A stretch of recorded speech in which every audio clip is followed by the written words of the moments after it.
Salut les gars, j'espère que vous allez bien, que tout se passe pour le mieux pour vous. Alors, on va aller du côté du Sénégal aujourd'hui.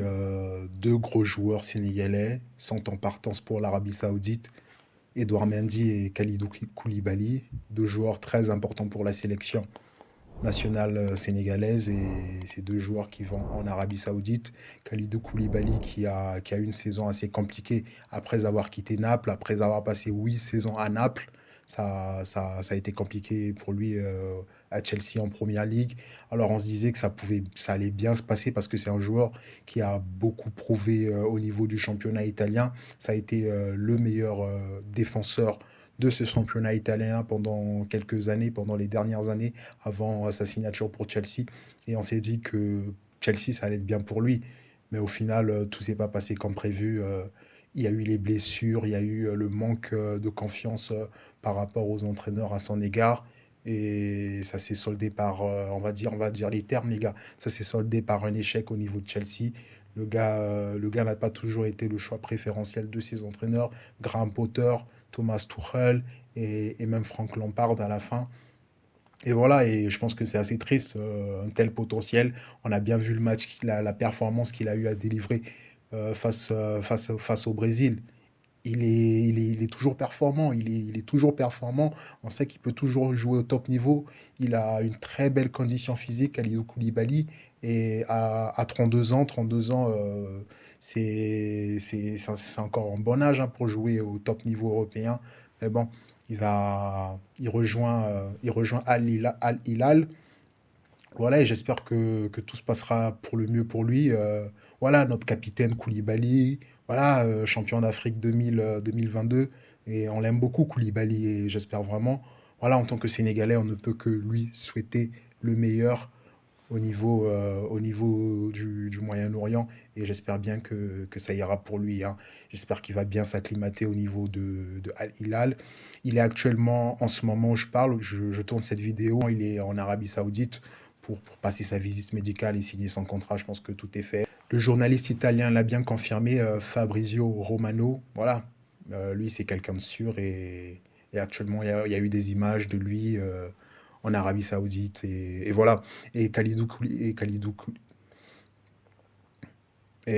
voilà, on lui souhaite le meilleur, Kalidou Koulibaly. Et passons du côté de Edou Mendy, notre Edou, le chouchou de la nation.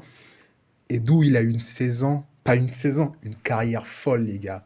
Edouard Mendy, sa carrière, elle est passée, elle est allée à 100 à l'heure. Franchement, moi, si j'étais lui, je n'aurais aucun regret. J'ai rien à prouver. J'ai tout donné personnellement pour moi. J'ai tout donné pour mon pays. J'ai tout donné pour ma famille. Alors là, s'il faut que j'aille continuer ma carrière dans un championnat moins luisant, moins reluisant, voilà, j'y vais. Et ensuite, voilà, l'avenir nous mènera où elle doit nous emmener. Et Mendy, franchement, voilà, c'est un gars spécialement pour son abnégation, il a été au top niveau. Edouard Mendy est passé du chômage à être le meilleur gardien, les gars. Meilleur gardien, franchement, le Edou de 2021, faut pas l'oublier, les gars. Edou en 2021, gardien exceptionnel, meilleur gardien de la planète, il faut pas avoir peur de le dire. Et il gagne la Ligue des Champions, il gagne le trophée The Best, meilleur gardien The Best. Il gagne le trophée de meilleur gardien UEFA. Super. Il gagne la Coupe d'Europe, il gagne la Ligue des Champions, il gagne le Mondial des clubs. Belle carrière, les gars, belle carrière. Et du côté de Chelsea, ça a pas toujours été facile. Franck Lampard le récupère de Rennes. Et suite aux mauvaises performances de Kepa Arrizabalaga, qui arrive en 2018 sur un transfert de 80 millions, Kepa qui n'a pas beaucoup rassuré à son arrivée de Chelsea.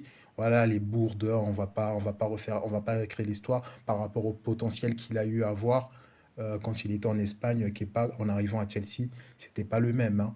Et suite à ça, Frank Lampard est allé récupérer Edouard Mendy de Rennes. Et Edouard Mendy, quand il arrive, on sent qu'il s'est bien intégré. On a senti que voilà, Chelsea c'était fait pour lui. Mais ça n'a pas duré, l'histoire n'a pas duré. Il a quasiment tout gagné. Il fait une super performance lors de sa campagne, de sa campagne européenne en Champions League. Sur 12 matchs, il a 9 clean sheets et clairement meilleur gardien de la Ligue des Champions. Il gagne la CAN avec le Sénégal en 2022. Voilà, meilleur gardien de la CAN, il a tout gagné. Il a quasiment tout gagné, je veux dire. Et franchement, on ne peut que le remercier par rapport à la carrière qu'il a eu à avoir, par rapport à ce qu'il a pu donner au peuple sénégalais, la CAN. Edou Mendy, c'était un grand. La séance de tir au but face à l'Égypte, voilà, on s'en rappelle, les gars. Il y avait un grand Edouard Mendy et il fait une superbe campagne africaine. On remercie pour ça, on remercie les deux et on espère que les deux vont bien performer du côté de l'Arabie Saoudite. Alors, Edouard Mendy, il est actuellement en Arabie Saoudite aussi. Il passe sa visite médicale lundi. Il signera pour le club Al-Ahly. Il signe pour le club Al-Ahly et j'espère que ça va aller pour le mieux pour lui au niveau de l'Arabie Saoudite. Et j'espère qu'ils vont bien s'intégrer les deux. Et super, franchement, les deux quittent Chelsea. Chelsea qui fait un superbe délaissage, hein. Après le départ d'Hakim Ziyech, N'Golo Kanté, Kovacic bientôt, Koulibaly et Mendy, ça fait 5 déjà, 5 joueurs assez importants, 5 gros noms. Chelsea, voilà, ils veulent tout, ils veulent, ils veulent tout laisser partir, hein. Et Kai Havertz aussi, les gars, qui est en partance pour Arsenal. Voilà, Chelsea qui est sur une grande reconstruction. Alors la saison n'a pas été satisfaisante pour elle, pour cette équipe de Chelsea. Et nos joueurs sénégalais n'ont pas pu se montrer à leur meilleur niveau aussi. Voilà, le club était vraiment au bas. Et, et voilà, c'est, on va donner la faute collectivement. On va pas pointer les joueurs du doigt. Mais voilà, l'institution n'était pas assez solide lors de la dernière saison. Bon les gars, si vous avez aimé cette vidéo, n'hésitez pas à liker, à commenter, à vous abonner. Franchement, abonnez-vous, ça aide beaucoup la chaîne. Et n'oubliez surtout pas, lâchez un petit pouce bleu.